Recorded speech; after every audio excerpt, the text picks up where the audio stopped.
Nós vamos fugir ou sair um bocadinho da linha que tivemos até agora. Ouvimos o João Dias da Silva dar os parabéns do primeiro painel porque nos trouxe aqui uma visão positiva da questão da convivência escolar. Também já ouvimos agora o painel dos senhores diretores dos centros de formação, que também nos trouxeram a sua visão. Agora vamos ter a visão do especialista, a visão de quem vê que está de fora e vê a escola, vê para dentro da escola, tem essa capacidade. E o orador que nós temos, o conferencista, é o João Carlos Major. Eu vou fazer uma breve apresentação dele. Portanto, o João Carlos Major apresenta-se dizendo que tem imenso orgulho em ser psicólogo e afirma que muito daquilo que o deve à sua formação e à sua atividade profissional. É psicólogo clínico, psicoterapeuta, especialista em psicologia analítica e foi durante 2 décadas professor da Universidade Católica Portuguesa, tendo sido cofundador do curso de Psicologia desta universidade, aqui em Braga. Desde 2013 é diretor da Academia Internacional de Psicologia Analítica, escola de referência do ensino da psicologia e da psicoterapia analítica em Portugal. Desde 2022 é CEO do Instituto Clínico Carl Jung. Breve resumo das suas habilitações académicas, eu vou ser muito breve. É doutor... Estive bem? Pronto. É doutor em Psicologia pela Universidade de Extremadura, é mestre em Psicologia pela Universidade de Extremadura também, mestre em Filosofia, especialidade em Ciências Cognitivas pela Universidade Católica Portuguesa, em 2005, licenciado em Psicologia pelo Instituto Superior da Maia e licenciado em Teologia pela Universidade Católica.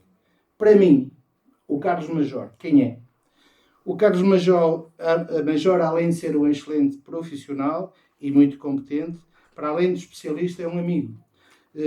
É filho de professores, um amigo que muito nos ajudou a ultrapassar momentos, menos bons da nossa vida, numas sessões que nós tivemos, que se chamava, de um grupo de colegas, que se chamava Alicerçamento, está aqui a Marta também presente, e que nós reuníamos...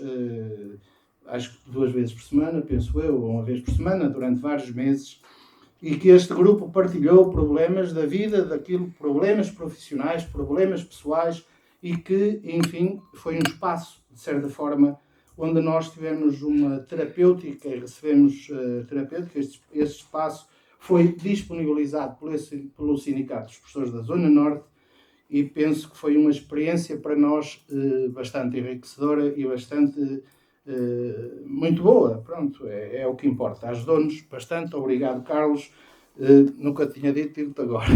Muito bom. Bom, Antes tarde que nunca. Exatamente. O que importa aqui é que o Carlos nos traga uma visão de quem no seu consultório recebe professores, provavelmente recebe alunos, traz-nos uma visão que pode ser diferente, quer dizer, não será muito, porque as escolas também já acolhem essa informação, também já têm os seus psicólogos, mas eventualmente têm outra visão diferente, de certeza absoluta.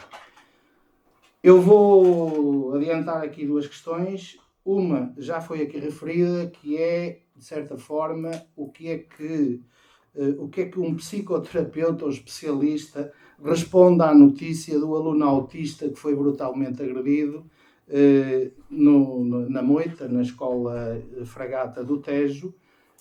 O que há a dizer, portanto, isto acontece todos os dias nas nossas escolas, independentemente dos planos que cada escola possa encontrar para resolver esta questão. E também, não sei se... a questão dos telemóveis nas escolas.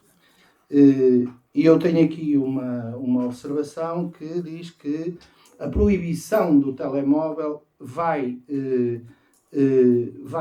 estamos a abrir espaços para a boa convivência nas escolas, ou estamos a abrir espaços para o aumento da indisciplina e, eventualmente, isto depende, evidentemente, ou seja, como é que eu consigo desligar um jovem com 17 anos do mundo do mundo do está a acontecer agora, como é que eu desligo, sem que isto crie fortes perturbações dentro da escola. Muito obrigado. Está a apresentação. Carlos. Muito obrigado, Jorge. Está ligado? Estão-me a ouvir? Não está. Isso. Agora deve estar. Muito bom. Muito obrigado pela apresentação, do coração. De facto, foi um trabalho muito, muito bonito que fizemos com os colegas. Eu digo colegas porque eu sou professor também. Sou, aos mesmos anos que sou clínico, sou docente. E nessa medida é um prazer, filho de professores, neto de professores. Gosto de repetir, e o digo com orgulho, que a docência sempre esteve lá em casa. E é nesse sentido que... olha, Jorge, deixa-me desviar um bocadinho das perguntas que fizeste, porque há um aspecto que é sistemático em consultório, com professores, com enfermeiros e com médicos, todos a queixarem-se dos seus locais de trabalho. O número de pacientes destas profissões em burnout é muito grande. Olhei, o burnout é uma doença profissional. Hoje em dia fala-se de burnout académico e outros tipos de burnout, mas em termos de origem deste queimar-se até ao fim, burnout, não é a letra, queimar-me até ao fim, a vela que já não tem mais para arder, já foi a cera, já foi o pavio, não há mais nada para dar. Mas podes dar mais uma formação, mais uma aula, o que quer que seja, mais uma hora no consultório. Não dá, não consigo. Livrem-me disto. É preciso salvar a dignidade da classe docente. Salvar a dignidade. É muito interessante, e poderíamos falar aqui de técnicas em termos da população alvo, que são os alunos, mas, perdoa-me, Jorge, o que me incomoda e inquieta é a classe docente. Porque é que nós temos, e há momentos falava ali com o colega, com o Pedro, que temos uma classe envelhecida de docentes. E a questão é, o que é que incomoda estas pessoas? Com 40, com 50, com 60?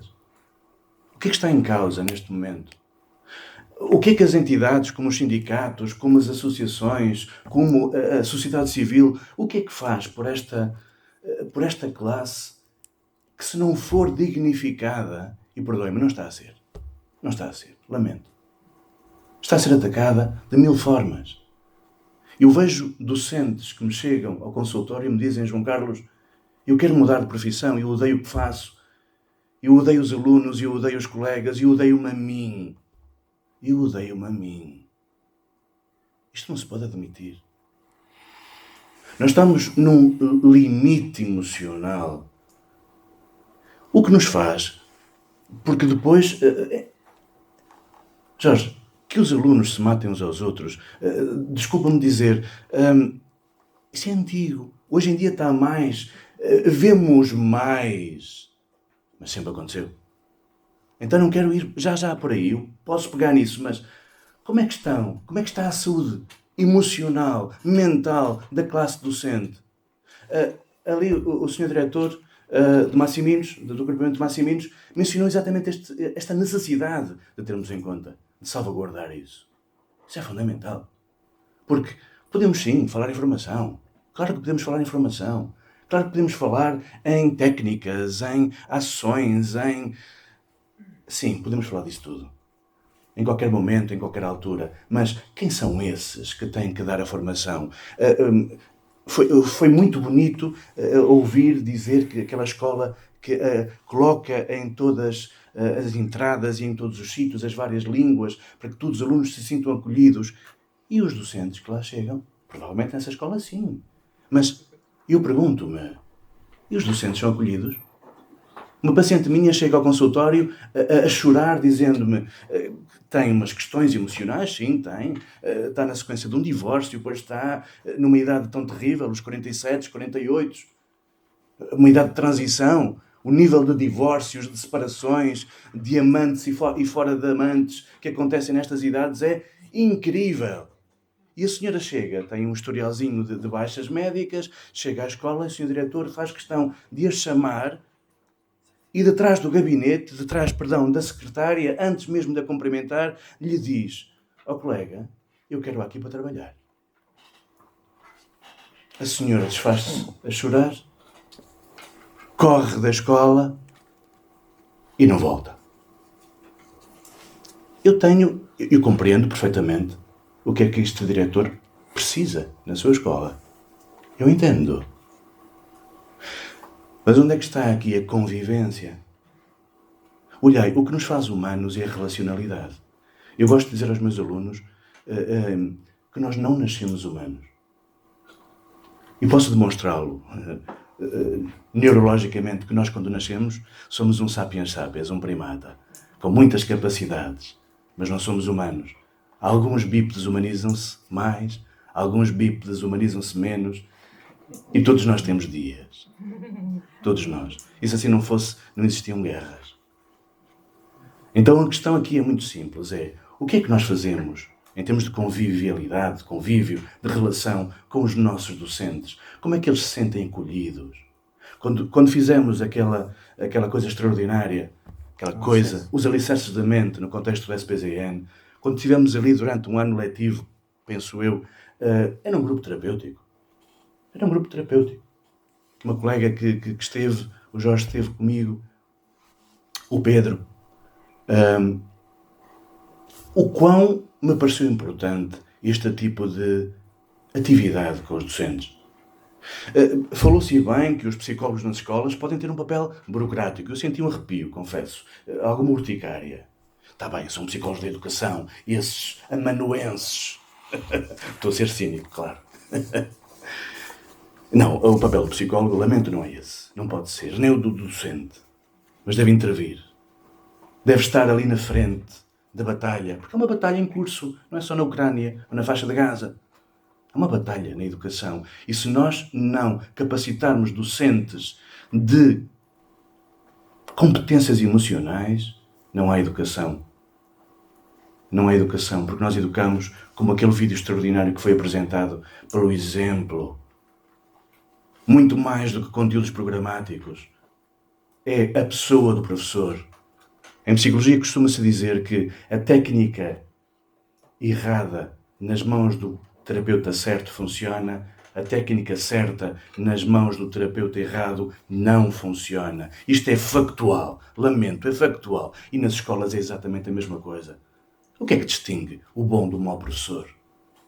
Não é só vestir a camisola, é estar emocionalmente inteiro. Isto é factual. Todos nós podemos sentir isto na carne. Em que medida eu estou inteiro na minha vida? Não é na minha vida como docente, é na minha vida como pessoa. Ser de relação, ser de convívio. Como é que está o meu casamento? Como é que está a minha relação com os meus filhos? Com os meus pais? Com a amante e com o amante? Vai insistir nisto. Estou. É interessante. O número de situações que nos chega. Ontem mesmo chegou-me um primeiro caso de uma situação dessas. Ontem mesmo. Pedro. E é interessante porque depois diz-me o professor: o meu aluno falou e eu nem o estava a ouvir. Pudera.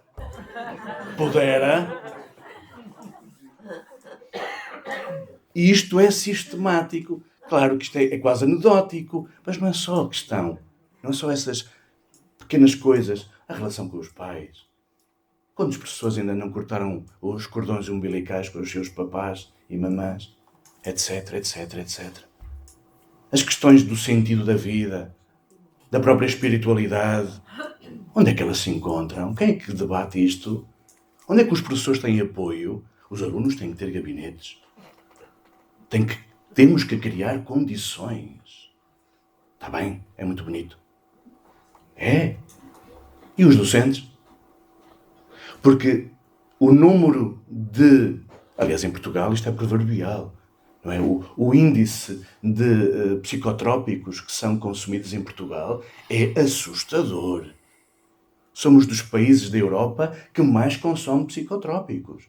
E a classe docente, olhei, falamos às vezes com alguns professores que provavelmente os alunos terão dúvidas se eles sequer estão a escutar. De tão, perdoem-me a expressão, drogados eles estão.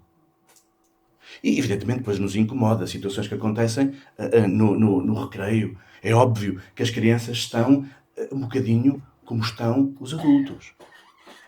Quando me chega, eu não faço clínica de crianças, não tenho paciência para isso, eu gosto é dos adultos. Clínica de crianças qualquer psicólogo novato faz, porque aquilo é vir à frente, é tudo igual. Não há nenhum problema. Com adultos é diferente. Isso é que realmente importa, porque é a criação do novo na vida. Não é repetirmos o velho, é criar o novo, é pegar no que somos e transformar. E quando, às vezes pedem-me, mas por favor, faz aqui uma avaliação ao meu filho, ao meu neto. Ok. Invariavelmente, as questões dos filhos são as dos pais. E eu não descanso enquanto os pais não começam psicoterapia. Porque o filho pode ter ou não. Não estou a ser cínico, isto é factual. Se há uma questão com o filho, vejam de onde ele provém. Tratemos como se dizia bem, a comunidade, o grupo, a família. Fiquei muito contente por saber que há esses dias da família em algumas escolas, onde as famílias estão lá. Excelente. E as famílias dos docentes? E a convivialidade entre eles? A minha mãe, quando era puto, às vezes, na altura da Páscoa, dizia: o pai ou a mãe daquela aluna até me trouxe um bolinho, fez uma coisa em casa, uma rebanada no Natal. Tão bonito isto. Eu pergunto se isto ainda continua a acontecer. Está a dizer que não. Aquela proximidade. Não é? O chamar a pessoa pelo nome. Eu sei que o mundo mudou. Será que mudou? Será que mudou assim tanto? Não, somos iguais. Pertencemos à mesma espécie há muito tempo. Os desafios são os mesmos. As questões são as mesmas. Mas exige-se o quê? Olharmos com seriedade para as necessidades que são as das pessoas, que não são humanas a não ser que façam por isso. Insisto nisto. Isto é um cavalo de batalha para mim. Nós não nascemos humanos, mas temos a obrigação de nos humanizarmos. A escola é um instrumento por excelência de humanização. Mas para isso temos que ter professores humanizados. Emocionalmente inteiros. Dignos, corretos, sabedores, naturalmente, com essas formações todas. Que bem! E as formações para as competências emocionais? E as dinâmicas de acompanhamento? Se os alunos têm, desculpem a expressão popular, porque carga de água os docentes também não devem ter. Onde se encontram estas ofertas sociais, institucionais, de acolhimento, de proteção? Depois temos o outro senhor diretor, que eu entendo perfeitamente. Olha, eu quero-a para trabalhar. E foi essa pergunta, o que é que proporcionou? Mais uma baixa. Mais uma. Não estou a censurar as necessidades das escolas, pelo contrário. Temos é que mudar um paradigma. Esta humanidade, estes princípios do humano, sim, têm que ser recuperados. É isso que nos falta. Temos políticas, temos políticos, temos leis e regras. Um exemplo banal, no caso do ensino superior, desde que a Agência de Acreditação do Ensino Superior, a A3AS, entrou em funções, desapareceu a autonomia universitária. Ou seja, matou-se a universidade. Tudo obedece às mesmas bitolas. Por exemplo, os cursos de psicologia. É indiferente tirar nesta casa ou naquela casa. Obedecem exatamente ao mesmo programa, com uma ou outra disciplinazinha de segundo plano, como diferente. É tudo igual. Estamos a criar a mesmidade. Onde é que está a individualidade? Onde é que está o trabalho pela pessoa humana? Ser de relação. Aliás, é muito interessante. O conceito de pessoa é um conceito que, na Idade Média, e desculpem lá a minha formação teológica, quando os teólogos quiseram tentar explicar quem é este Deus, que é Pai, que é Filho, que é Espírito Santo. Podia ser pai, mãe e qualquer outra coisa, não importa. Tem lá uma pomba no meio, olha que bom.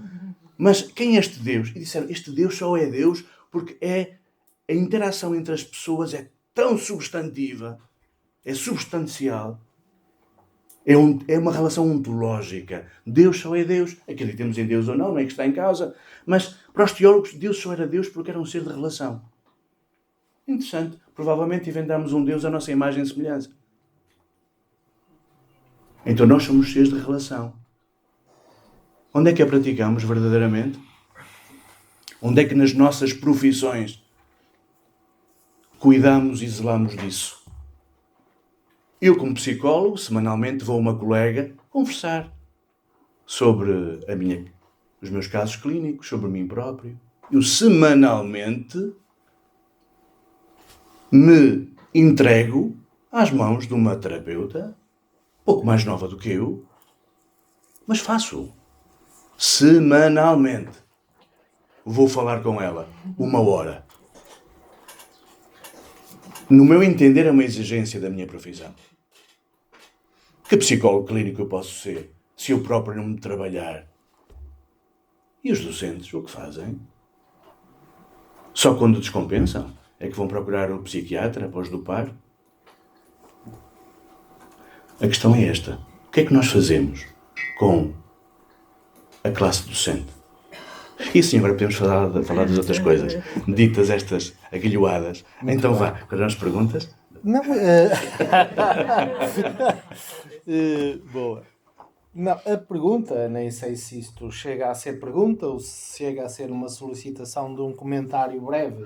Quer dizer, nós tivemos, e disseste muito bem agora, a questão de que eu primeiro tenho que tratar os professores, mas também é importante tratar os alunos. As escolas têm algumas respostas para isso, naturalmente que sim, algo limitadas às vezes, que não conseguem tudo. Provavelmente é um processo que nos envolve todos, envolve também os psicólogos, envolve os pais, já foi dito aqui hoje, exatamente, e certamente envolve mais, ou seja, está para além das fronteiras da própria escola.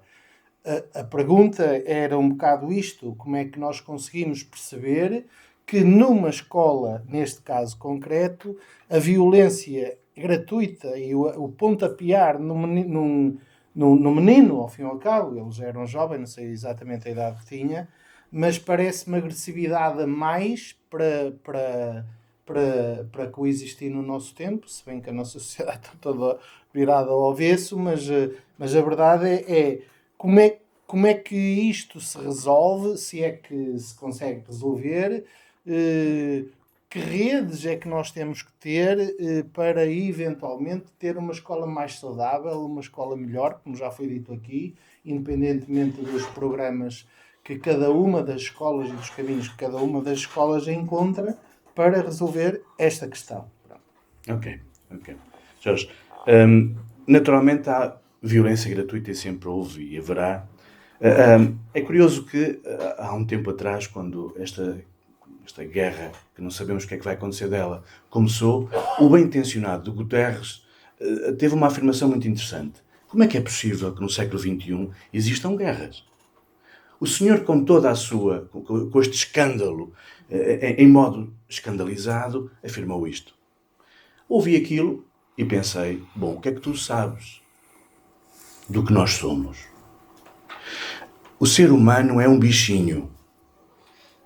As crianças, podemos-las ajudar a humanizar desde que nós estejamos minimamente, do ponto de vista emocional, inteiros. E devemos intervir. De facto, temos uma sociedade... Aliás, o número de borderlines hoje em dia está a crescer exponencialmente. Já não temos aquela velha dicotomia neuróticos e psicóticos. Era tão bonito que assim fosse. O número de borderline está a aumentar de uma forma assustadora. Pessoas que estão permanentemente descompensadas.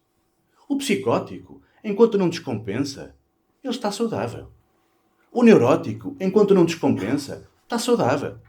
Neurose e psicose é outra coisa. A neurose é a doença, a psicose é a doença. É a descompensação. Mas o número assustador de borderlines que existe, o que é que nos mostra? São pessoas que estão permanentemente em dor, em desequilíbrio, em descompensação. E a sociedade reflete isso. Os miúdos manifestam isso. Nós temos famílias completamente desarticuladas. Instituições que não conseguem ser luz nem guia de absolutamente nada. Os grandes guias da sociedade estão hoje em dia falidos. As religiões, as ideologias. Há uma confusão absoluta. Não podemos estranhar que depois as escolas manifestem estes episódios de agressividade aparentemente gratuita. Seria muito interessante perceber o que acontece na família daquele menino que pontapeou o outro. Seria muito interessante. Mas era preciso que existissem técnicos, psicólogos clínicos, psicólogos da educação, psicopedagogos, o que quer que seja, que abordassem isto de uma forma integrada. É óbvio. Mas há um outro aspecto também, que é, também não nos podemos escandalizar em demasia. Estarmos aqui numa posição de virgens ofendidas, o que é que revela de quem manifesta essa posição de virgem ofendida? E vemos aí, e vimos, mesmo agora a propósito deste episódio peculiar de um deputado da mala, eu ouvi um conjunto de virgens ofendidas e, pelo menos do que eu ouvi, nunca ninguém levantou a possibilidade de uma patologia. Eu não ouvi, eu pelo menos não ouvi. Provavelmente algum comentador terá tido esse bom senso de dizer: isto não será uma cleptomaniazinha? Não será que temos que trabalhar isto de um prisma um bocadinho menos irónico e mais prático? Eu até fui ver a formação do homem. Ele é altamente formado. Altamente formado. Falta-nos este cuidado clínico. Vejam, mais um caso. Mas desde os humoristas aos comentadores políticos, meu Deus, meia culpa, os políticos isto é impossível, tem que ser saneado. Tem que ser saneado e tratado. Saneado e tratado. As duas coisas. Antes de sanear, tratado. Exatamente. Isso acontece em muitos casos de violência que temos nas escolas. Fiquei muito contente por saber essa correlação tão boa com o CPCJ em algumas circunstâncias. Que bom! É isso que tem que acontecer. Essa integração da sociedade como um todo, no apoiar. Mas primeiro temos que perceber. Temos que compreender, prender com estas dinâmicas, que antes de serem sociológicas, são psicológicas. Porque, lamento, a sociedade é apenas um conjunto de indivíduos. A psicologia está primeiro, a sociologia vem depois. E mesmo na área da docência, vejo citações atrás de citações de sociólogos, que eu, muitos deles, admiro e cito também. Onde é que está a compreensão de base daquilo que nos faz o que somos? A compreensão das emoções. Toda a gente fala, capacitar para as emoções. E eu pergunto-me se sabe o que é que está a dizer. Porque primeiro é com o próprio que deve isso acontecer. Como é que está a minha vida? Voltamos à questão. Como é que está a minha vida? Por exemplo, a questão do telemóvel. Outra coisa que mencionaste. É óbvio, nas nossas casas, o que é que fazemos nas nossas casas? Mau é se na altura das refeições estamos todos, como infelizmente eu vejo nos restaurantes, quando eu vou comer fora. Às vezes divertimos-nos, eu e a minha mulher, a ver os casais que estão. Depois lá vem a comidinha e param, comem. Impressionante. Imaginem que são dois professores.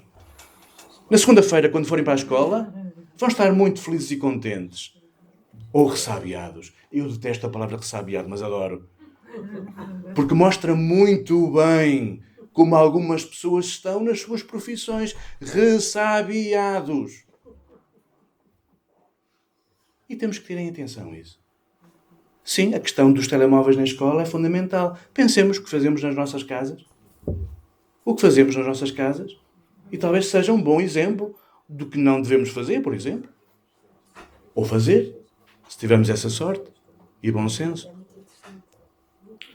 É nessa medida que me faz sentido olharmos para a saúde mental e emocional da classe docente.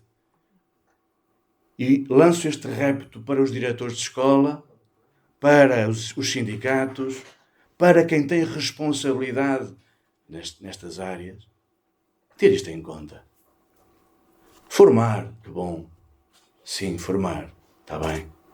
Mas, vejam, formar, a palavra diz tudo, é pôr na forma. Experimentem pôr a massa do bolo no forno sem uma forma. Não dá. O calor do forno, ou seja, metáfora para as emoções. Como é que nós educamos? Aquele vídeo é fantástico. O docente que nem quis ver quem roubou. Está normal os putos fazerem aquelas coisas. Está normal. Quem não tem, quer ter. René Girard fala daquela desejo mimético, necessidade de... Eu desejo o desejo do outro. Não é coisa. Eu desejo o desejo do outro. Porquê? Porque o desejo do outro faz-me sentir vivo. Então compreendamos isto à luz também da psicologia. E o que é que nos faz sentir vivos na nossa profissão docente? O que é? O que é que nos faz vibrar? Porque na mesma medida em que isso nos faz viver, transmitimos essa garra aos nossos alunos. Eu recordo-me quando eu era aluno da escola secundária de José Régio, em Vila do Conde. Sou de Vila do Conde, tenho muito orgulho disso. E eu tinha uma professora que tinha sido professora primária, mas depois fez a licenciatura e era a nossa professora de História na secundária. A minha turma, eu calhei numa turma que aquilo era terrível. Foi só por isso que fui depois parar ao seminário. Eu tentei fugir daquela escola, nunca quis ser padre.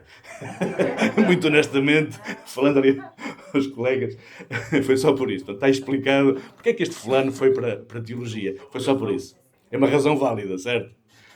Mas é muito interessante porque naquela turma onde eu estava, que era terrível, os alunos, eu recordo uma coitadinha da professora de francês, em que eu nem tanto, porque era assim um bocado timidozinho, acanhadito, mas o resto dos alunos andava em cima das secretárias e volta e meia era tanto barulho que uma funcionária chamava alguém da direção para ir vir lá dar uns berros e então aquilo ficava tudo aquietado por 15 minutos. Mas curiosamente, aquela turma que em todos os docentes, todos os professores, era terrível, na senhora professora de História, que nos contava histórias, como se éramos canalha. Os mais mafarricos da turma estavam. Factual. A mesma turma. Mas a atitude da docente, uau! Tal como aquela questão dali daquele rabino, eu também fiquei a pensar, era puto, 7º ano por aí. E fiquei a pensar, que engraçado, esta senhora que teve a mesma profissão da minha mãe, do meu pai, da minha avó, blá, blá, blá, blá. Epá, como ela consegue dar aqui a volta à coisa?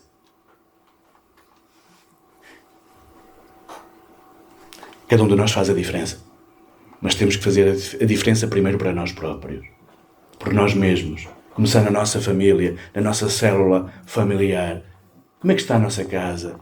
Como é que está a relação com os nossos filhos? Será que eu sei onde é que eles andam neste momento? Se calhar às vezes é bom não saber. Acredito. Mas isto para chamar a atenção das questões da violência e também do telemóvel, tal como mencionaste.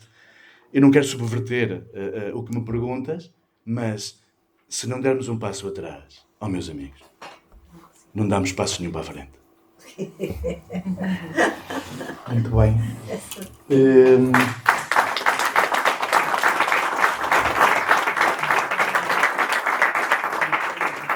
É sempre neste tom, é reconfortante no final de um dia de trabalho ouvir isto. Da minha parte ou da nossa parte, apenas se algum colega quiser colocar alguma questão. Eu não queria colocar. Eu não gosto muito de falar em causa própria, quando falo mais genericamente, mas não posso concordar mais, obviamente, como foi dito aqui. Algumas considerações, aquela questão do diretor e do colega com problemas, é um desafio terrível para quem tem essa função. Porquê? Porque eu pessoalmente, por exemplo, até um certo ponto acolho, tento ao máximo com as ferramentas legais, agora temos a medicina do trabalho, tentar usar, proteger, mas chega um ponto, e eu presentemente estou com 2 situações entre mãos, em que tenho que começar a ponderar o equilíbrio entre o mal que está a fazer um aluno, a manutenção daquela pessoa em burnout ou borderline que está a fazer. E, portanto, a partir até um certo ponto eu tento, no contexto, muito bem disse, levar a situação, a partir de um certo ponto eu fico sem ferramentas. Sim. Depois tenho pena porque começa a ficar aquele diretor que pensa assim, para este colega o melhor é estar de baixa, porque para os alunos garantidamente é melhor estar de baixa, eu já não tenho ferramentas. É verdade. Gostava imenso de tê-las, mas não as tenho. Outra coisa que eu temos nós, e a propósito que vai completamente ao tema do que estamos a trabalhar hoje, é que a escola é um reflexo da sociedade. No outro dia eu tinha uma situação em que tinha um problema com uma jovem bastante sério, finalmente consigo que a mãe venha, porque a jovem escondia-me o nome da mãe, e entra-me a mãe e disse: o senhor não sabe, mas eu vou dizer a minha profissão, eu sou prostituta. E pronto. Isto é complicado porque as escolas, nós temos uma sociedade que é plural e complexa, a escola, o filho de todas as disfunções da sociedade, estão na escola. E aqui entra a ponto que eu queria chegar, que também vai de encontro ao que disse, é que a escola é onde recorrente e permanentemente estas disfuncionalidades da sociedade impactam. E a escola aí tem poucas ferramentas. A escola precisava de poder agilizar um conjunto de recursos. Nós temos aqui um projeto que foi exatamente em encontro ao que disse. Logo que tivemos a hipótese de contratar técnicos, a primeira coisa que eu fui foi buscar uma assistente social. E chamei ao projeto para lá do portão. Porque eu tenho imensa necessidade É muito bom. e tenho tido um impacto brutal numa data de situações, porque trabalho articuladamente num gabinete que eu fisicamente quero que estejam junto as psicólogas, a terapeuta de fala, a assistente social, a coordenadora do português de língua não materna, está tudo no mesmo espaço, porque a interação é tudo aí que acontece e a informação flui e as coisas acontecem. Agora, eu como escola tenho isso. O Sr. Secretário de Estado já falou, inclusive, na hipótese de vincular estas pessoas, mas já falou não as vincular às escolas, e com alguma razão, diz que a terapeuta da fala eu não a consigo avaliar, teria que ser o Ministério da Saúde. Diz que a assistente social eu não a consigo avaliar, tinha que ser o Ministério. Concordo, eu não tenho nada contra isso, mas o trabalho é aqui, a detecção é aqui, e eu preciso de ir buscar. Eu gostava de ter um sistema em que eu, quando detectasse uma família com um problema que me acabou de chegar, não come, não dorme, não tem uma disfunção terrível no meio da família, eu ter imediatamente capacidade que o sistema me desse uma ferramenta para ir intervir. E porquê eu? Porque sou aquele onde deteto primeiro, eu escola, deteto primeiro a necessidade, porque a criança vem todos os dias à escola. E é aqui que se detecta muita disfuncionalidade. E havia essa necessidade. E grande parte deste bem-estar, da boa convivência, passa por resolver esses problemas, passa por uma capacidade de ação. O meu chamo é o projeto para lá de portão, porque eu tenho, e a experiência já são há alguns anos, imensos problemas, ou a grande, quase totalidade de uma criança com problemas de funcionalidade internamente traduz-se num ambiente externo completamente desestruturado. E é isso. Muito obrigado. Sr. Diretor, muito obrigado. Só um pequeno comentário. Já perdi a conta às vezes que ajudei profissionais a reconversão de carreira, nomeadamente docentes, que de facto não devem alistar e podem ser extraordinariamente bem-sucedidos em outros contextos. Subscrevo inteiramente. Mas que bom seria se essa ajuda pudesse existir na própria instituição. E quando me diz, e é um facto, que tem que ser um agente externo a validar o profissional para ali ficar, porque no fundo, o Sr. Diretor, estão a entender que eles não são parte verdadeira da escola, o que é um erro do tamanho do mundo. E esses técnicos deveriam ser considerados parte integrante da escola. Não é só e libertando o docente, sim, das questões então burocráticas, é o mesmo que termos polícias nas secretarias, em vez de estarem a fazer o seu trabalho. Muito obrigado. Boa tarde. Queria, perante este público todo, e não é só para si, no fundo, aqui um comentário, que é o seguinte. Não lhe parece, e eu acho que lhe parece. Muito obrigado. Primeiramente. Me parece que nós, nesta questão da convivência, estamos muito focados no aluno, muito focados na comunidade, mas sempre o aluno, e estamos a descurar, nós como escola, nós todos, à sua maneira, estamos a descurar o docente, e eu que sou professora há 41 anos, e estou neste momento como dirigente sindical no terreno, vejo e sinto que nós temos os docentes muito desprotegidos. E outra coisa que noto, já que temos aqui pessoas de centros de formação, diretores de centros de formação, é que, por exemplo, formações, como nós tivemos uma no Sindicato de Professores da Zona Norte, sobre riscos e desafios da profissão docente, dado por uma psicóloga credenciada, foi só reconhecido como uma coisa geral.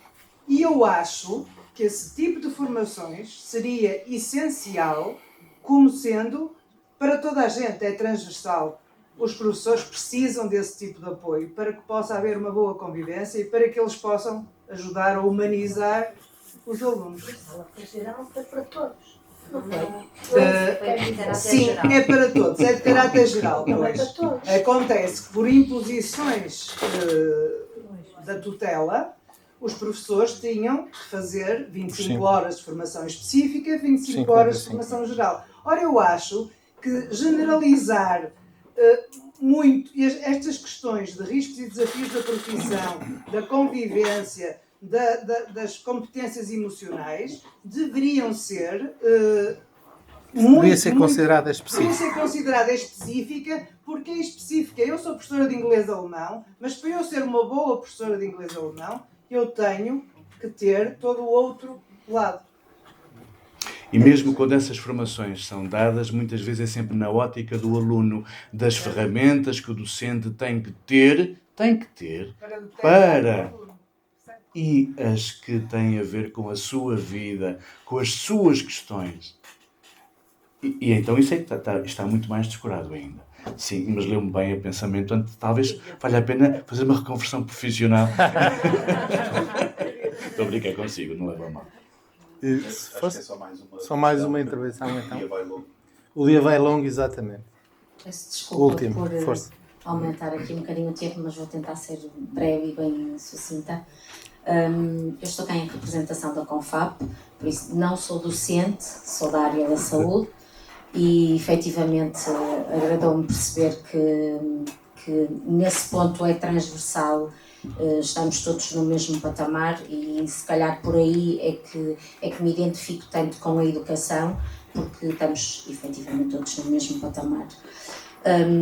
A questão que lhe gostaria de enaltecer e ao mesmo tempo também concordar consigo é que relativamente a esse ponto, e vou pegar no ponto pela qual começou, por onde divagou e fez muito bem falar aos professores, porque faz todo sentido, se fosse outra profissão falaria outra profissão, sei que sim, mas por onde começamos e que eu gostaria de deixar, é uma pergunta retórica e no fundo também um apontamento retórico enquanto Confederação Nacional das Associações de Pais, é que devemos pensar que essa situação que aconteceu, tal como disse, sempre aconteceu comigo, aconteceu com os meus pais, aconteceu com os meus avós, não era filmado, não chegava a lado nenhum, não ia para a comunicação social, mas sempre aconteceu. Não quer dizer que está correto, não estamos a validar os comportamentos, estamos apenas a dizer que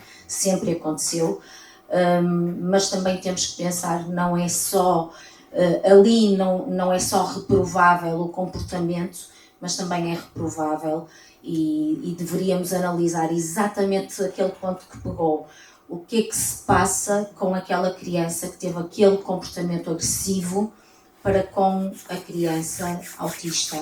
Seja ela autista, podiam ser os papéis invertidos, podíamos estar a falar de uma criança autista que estava a ter um comportamento agressivo com uma criança de cor, por exemplo, e que estava descompensada e que os pais não tinham o cuidado de lhe dar medicação e que estava medicada e que não estava a ser compensada em casa, e nós não pensamos nessa vertente, pensamos que é autista, pronto, está desculpada porque é autista. Não é verdade.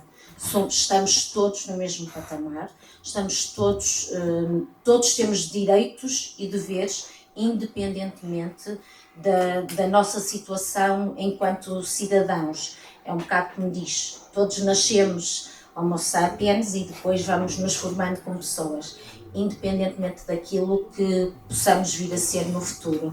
Por isso, não é porque era uma criança dita saudável que não está saudável de todo, não está, mas se fosse a criança autista que foi rotulada como autista, ter o comportamento também não seria correto e não poderíamos estar agora aqui, coitadinho, mas é autista e teve um comportamento desadequado e foi violento de uma forma livre e de uma forma sem precedente, porque em casa, se calhar não da mesma forma que agora esta criança, que se calhar não tem apoio, mas porque alguém não está a ter o comportamento adequado, para o tratamento daquela criança. Era só esta a parte que eu gostaria de deixar. E obrigada pelo convite e por poder cá estar. Muito obrigado por esse apontamento extraordinário. Concordo. E de facto, só dando este exemplo, não conheço o caso, aliás, estávamos a comentar no início que eu só ouvi falar, não tive a oportunidade de ver essa situação em concreto, portanto não posso opinar sobre ela, mas não seria nada estranho que, feita a indagação devida, aquele menino que pontapeou o outro, deixem-me criar uma história em 10 segundos, que ele tenha pontapeado o autista, quem sabe se a mãe ou o pai não têm atitudes autistas para com ele em casa. Exatamente. Por exemplo, estou a inventar, atenção, não sei nada da história, por amor de Deus, não sei nada, mas não seria nada estranho do ponto de vista da lógica emocional que ele projete num terceiro uma dinâmica não resolvida na sua casa, na sua família, na sua comunidade, até na própria escola. Se nós, enquanto adultos, classificarmos os comportamentos dos alunos, os reflexos dos pais, Exatamente. Temos ali provavelmente o reflexo Exatamente. do que vê Exatamente. dentro de casa. E é essa compreensão bem mais alargada que hoje estamos e os que filmaram carentes. também têm o reflexo Tem. do que vêm dentro de casa. Tem. Que é o contornar alguém que está Exatamente, exatamente. Mas pelo menos as filmagens de hoje fazem-nos pensar e ter a obrigação de intervir de um ponto de vista macro.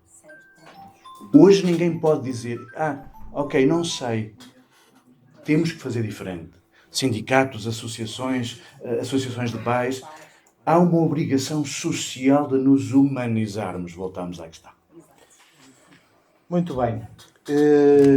Da nossa parte, obrigado por nos terem ouvido. E eu vou dar, porque o dia vai longo, de facto, a cadeirinha ao Sr. Secretário-Geral da FNEI, Pedro Reis. Muito obrigado.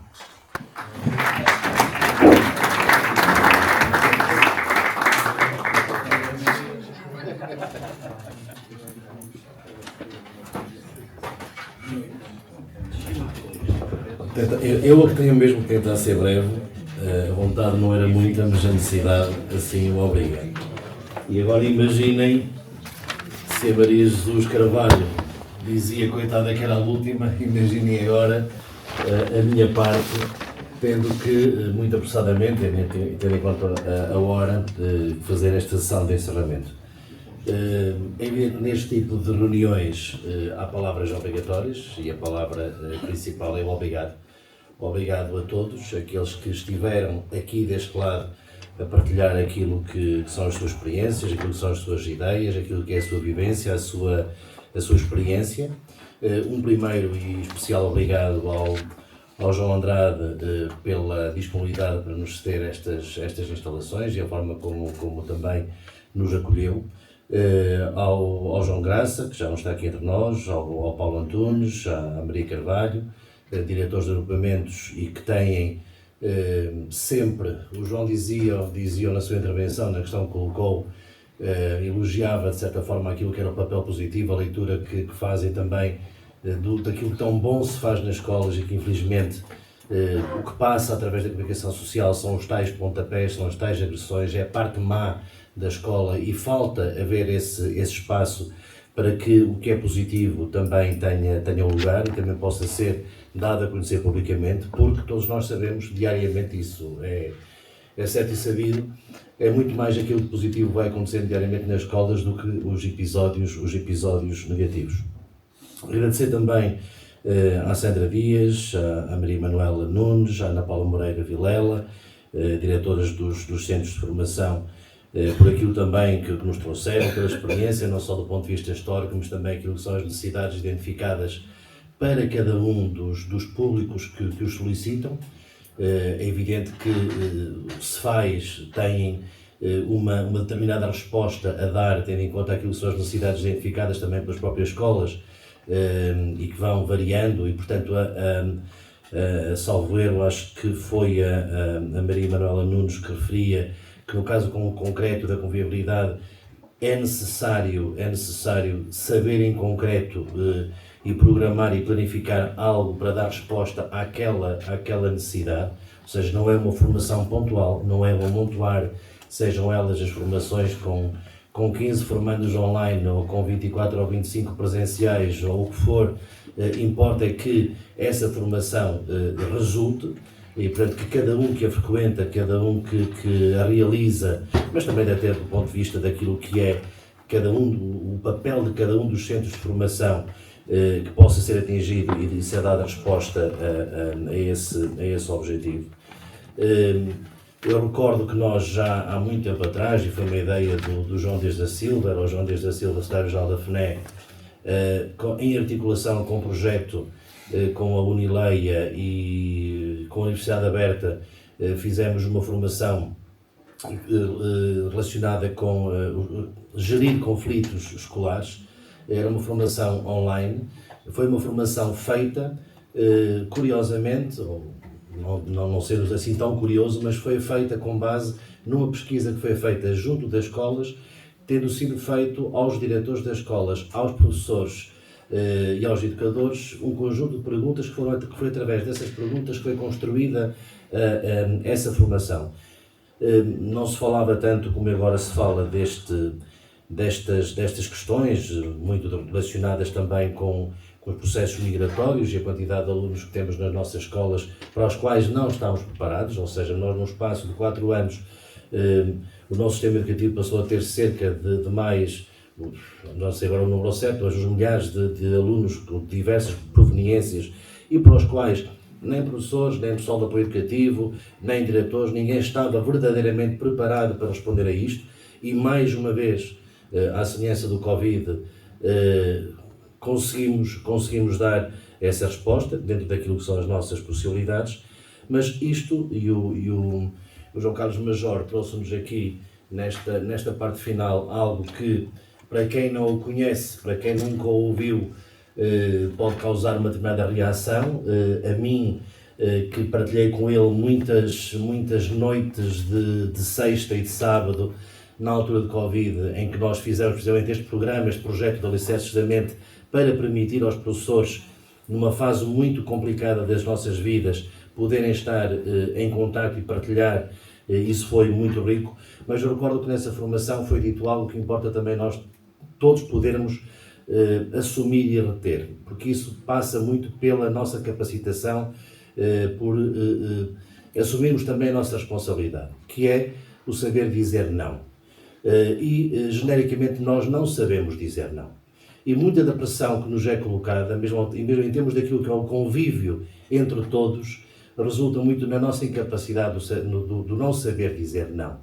Porque há muitos aspectos, e aqui os sindicatos, o meu, mas todos os sindicatos, as organizações têm uma grande responsabilidade, e os centros de formação também, de capacitar as pessoas para poderem saber, primeiro, poderem conhecer, e para posteriormente sentirem o à vontade necessário para poder dizer não. Isso ultrapassa as minhas competências, isso ultrapassa aquilo que está regulamentado, isso não tem nada a ver comigo, portanto eu digo não. E depois lá estaremos nós para apoiar e resolver da forma como entendemos que o devemos fazer. Eu vou tentar pegar, tinha aqui começámos o dia de novo, mas hoje durante a tarde descobri uma frase que achei interessante e que tentei imaginá-la como sendo relacionada com esta questão do convívio escolar. Um senhor que já faleceu, músico, já vos direi o nome, apareceu assim só por aparecer, dizia algo deste tipo: envelhecer é um processo extraordinário em que nos tornamos naquilo que sempre devíamos ter sido. Esta questão do convívio acaba também, por um lado, tenho a obrigação de reforçar algo que também já foi aflorado aqui hoje, o orgulho que me dá, a mim pessoalmente, enquanto secretário-geral da FNE, que é o facto de podermos hoje, de forma de mãos dadas, todos, que foi uma das palavras ditas hoje de forma repetida, todos, darmos as mãos por algo que nos responsabiliza a todos e tem a ver com todos. Esta atividade em si hoje é organizada pela FNE, com o apoio do SPZN, com o apoio do Agrupamento de Escolas Alberto Sampaio, mas é englobada num conjunto de ações que ontem tiveram uma ação da Confap, anteontem da ANDAEP, várias organizações, Ordens de Psicólogos Portugueses, o Instituto de Apoio à Criança, a FIET, a FNE, e que amanhã irá terminar numa atividade que se vai realizar no Porto com todas estas organizações. É um desejo antigo que foi conseguido muito recentemente e onde pela primeira vez, por exemplo, amanhã iremos ter a presença do Diretor-Geral da DGAEP, da Subdiretora, do Comissário para a Segurança das Escolas da DGAEP. Pela primeira vez, quero dizer com isto, o Ministério da Educação assume esta questão do convívio escolar como algo importante. Espero que todos aqueles que têm responsabilidades políticas também o possam fazer e possam juntar-se a esta luta, a esta batalha, que não é de uns ou de outros, é de nós todos. E aqui não estão em causa organizações sindicais, partidos políticos, interesses, sejam eles quais forem. Somos todos nós, e nós, professores, nós, todos os profissionais de educação, pessoal de apoio educativo, nós, pais, nós, também enquanto encarregados de educação, todos nós temos esta responsabilidade e temos que dar o nosso contributo. E há pouco também alguém dizia, acho que era o Paulo, que dizia que é preciso que os pais se sintam envolvidos, que participem e que sejam contribuintes para o encontro de soluções e não de problemas, porque esses, infelizmente, nós já temos em número suficiente. Vou pegar para terminar, com muita pena minha, mas vou pegar aqui em algo que foi também, Paulo, desculpa lá, mas apanhei aqui muita coisa daquilo que tu disseste, e portanto é aqui aproveitar aqui um tópico de uma linha, não é o friso cronológico, mas foram 3 palavras que me pareceram fazer todo o sentido e que à partida parecem completamente difusas ou não relacionadas uma com outras. Primeiro, a palavra todos, que aqui já referi também, que importa precisamente isto, envolver-nos todos neste processo. Depois, quando foram referidas a questão dos estudos, e foi dito, já chega de estudos, importa é agir, importa é resolvermos as questões. Porque estes estudos realmente muitas vezes ocupam-nos muito tempo em justificações, ocupam-nos muito tempo em burocracia, ocupam-nos muito tempo no processo em si e não nos libertam o tempo necessário para podermos fazer aquilo que realmente importa, que é com a noção de que vamos errar, mas tentarmos e fazermos. Erramos, ok, da próxima vez vamos errar menos e tendencialmente o erro será cada vez menor. O terceiro é o todos os estudos e o morremos. E o morremos, realmente, essa é certa e sabida, ninguém escapa, vai-nos acontecer. Mas quando morremos, em vez de imaginar a questão da morte enquanto momento, aquilo que eu vi foi mais, e associando àquilo que o João Carlos Major também disse, que é o sair do sistema, o desistir. E nós temos ouvido nos sindicatos, temos ouvido esta palavra de forma repetida e com muita assiduidade, que é o desistir. Eu quero me ir embora, eu não aguento mais. Nós diariamente ouvíamos isto, mas ouvíamos mais, ou seja, com maior frequência, provavelmente aqui há uns tempos atrás, comparativamente aos dias de hoje. Eu acho que sente-se de alguma forma, tendo em conta a evolução ao longo do último ano, que eu espero que não ganhe, ou que não perca esta velocidade uniformemente acelerada, mas espero que seja possível que a chama que se voltou a acender junto de muitos, através daquilo que foi a possibilidade de voltar a ter uma perspectiva de carreira, uma evolução na carreira, e que agora entra num momento muito sensível da negociação do Estatuto da Carreira Docente e onde muitos dos aspectos que aqui foram referidos hoje têm relação direta. A formação, por exemplo, a formação na proposta inicial do Ministério da Educação não estava previsto ser alterada em sede de Estatuto da Carreira Docente. Foi por nossa proposta que, e na sequência depois do protocolo negocial, que foi inserida um momento para debatermos a questão da formação, não só a inicial, mas principalmente a contínua. A questão das condições de trabalho, onde aquilo que também hoje aqui foi dito, de certa forma, em relação à organização do tempo de trabalho, àquilo que diz respeito a cada um, tem que ficar também claramente definido para se terminar com aquilo que é este espaço cinzento de não se perceber ainda, passado tanto tempo sequer e ao certo, o que é letivo, o que não é letivo, fazendo com que o professor o professor educador e educadora, o seja 24 sobre 24 horas. Não é só a questão da formação, não é só a questão de, para além do tempo de trabalho, conforme aqui foi dito, para além das 8 da manhã até às 8 da noite, depois ainda ter que ser chamado por um conjunto de tarefas adicionais. Mas aqui digo aquilo por onde comecei, que é o saber dizer não. Porque muitas vezes este acréscimo do tempo de trabalho não é imposto pelo diretor, não é imposto pelo coordenador do departamento, não é imposto por outros que não os próprios.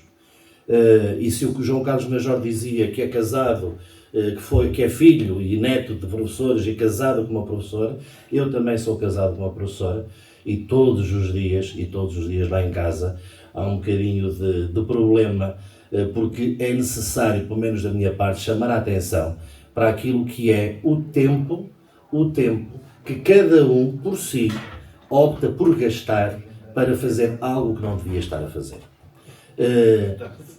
Hoje aqui diziam também que, salvo erro, a colega Maria Carvalho dizia, em relação aos pais que vão à escola, vão à cozinha, vão ajudar, vão participar, vão participar também nas atividades da escola, que há a questão da mulher. E nós, na nossa profissão, também temos esta questão da mulher. 78% do corpo docente são mulheres. 78% são mulheres. E eu sei que vivemos no século XXI, sei que comemoramos os 50 anos de Abril, sei tudo isso conforme todos nós sabemos. Mas também sei que ainda hoje à mulher são solicitadas um conjunto de obrigações que não são aos homens. E a mulher, é professora, é mãe, e ao longo de todo esse dia é chamada para um trabalho que é demasiado violento para ser conseguido cumprir ano após ano. E é por isso que nós ouvimos de forma cada vez maior esta tal vontade da desistência, o tal morrer, porque estou farto de ser professor, já não tenho vontade em ser professor. Ouvia aqui também o exemplo da regulamentação, do normativo, do decreto, da imposição. E é lamentável quando muitas coisas no passado aconteciam na escola sem necessidade deste tipo de pressão. Quantos e quantos de nós não ficávamos na escola, no clube das artes, no clube do jornalismo, a fazer a revista, a fazer o jornal, a ficar com os colegas, a ir jantar com os colegas, a ir jogar à bola, a jogar vôlei entre colegas, o clube de leitura, tanto e tanto trabalho que era feito na escola, sem que houvesse lugar a pagamento de horas extraordinárias, não havia nada. Mas havia vontade, havia alegria, havia querer. Havia uma escola onde dava gozo, onde dava prazer estar. E hoje, a escola de hoje é uma escola da qual todos querem fugir. E voltamos ao todos. E quer-se fugir porque, primeiro, e hoje, para mim foi uma surpresa, quando, através do acordo do dia 20 de maio, para além da questão da recuperação do tempo de serviço, mas se tira o peso da questão das vagas de acesso ao 5º e ao 7º escalão, eu pensei que só isto iria fazer regressar de alguma forma o tal convívio salutar entre professores. E o que é que nós verificamos? É que, independentemente de hoje podermos dizer, todos o sabemos, que não há vagas para estes. Todos aqueles, com exceção obviamente aqueles que não tiveram tempo congelado, mas quem tenha tido apenas um dia de tempo de serviço congelado, não está sujeito mais a vagas nenhumas. Esta pressão da avaliação de desempenho docente que nos fez afastar, porque nos fez passar a ser competidores e passamos todos a lutar pelo excelente, porque quero a bonificação, quero acelerar, é esta a via. E, portanto, isto é meu, eu não partilho a mais ninguém. quando no passado nós, o que era meu era de todos, está aqui à disposição de todos.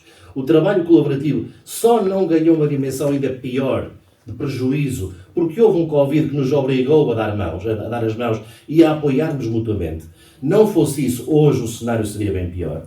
Mas isto fez com que, para mim, tivesse sido uma surpresa hoje verificar que, independentemente de já não haver este peso, a competitividade entre nós, entre colegas, continua a existir.